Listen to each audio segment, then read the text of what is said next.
আজরাইল জিব্রাইলের রূহটা কবজ করে নে। আল্লাহ তাআলার হুকুম পায়া হযরত আজরাইল জিব্রাইলের রূহটা কবজ করে নেবে। আল্লাহ আবার বলবে এখন আছে কে? আজরাইল বলবে আল্লাহ মাত্র তিনজন, আমরা ফেরেশতার আপনি।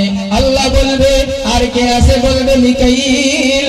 বলবে ইসরাফিল আজরাইল মিকাইলের কোনো দরকার নাই, কারণ আমি আল্লাহ মিকাইলকে বানাইলাম জমিনে বৃষ্টি দেওয়ার জন্য। বৃষ্টির দরকার নাই, কারণ এখন জমিন নাই, দুনিয়াও নাই, কাজেই মিকাইলের রূহটা কবজ করে আনে। আল্লাহর হুকুম পায়া হযরত আজরাইল আলাইহিস সালাম মিকাইলের রূহটা কবজ করবে।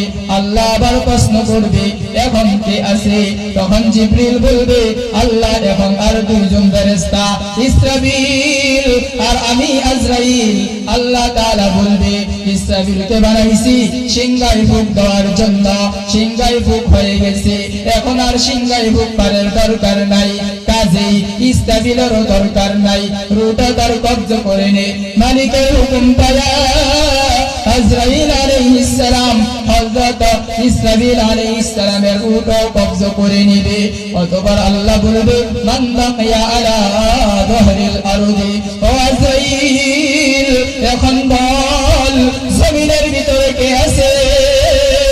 আজরাইল স্বয়ং নিজে বলবে আনা ওয়া আনতাল্লাযী হাইয়ুল কাইয়্যুম লা ইয়ামুত। আয় আল্লাহ এখন মাত্র আমি আছি আর আপনি আছেন, আপনি ছাড়া আর কেউ নাই। তখন আজরাইলকে রব্বুল আলামিন বলবে আজরাইল এখন তোর দরকার নাই, তোরে বানাইছি মাখলুকের রূহ কবজ করে নেওয়ার জন্য।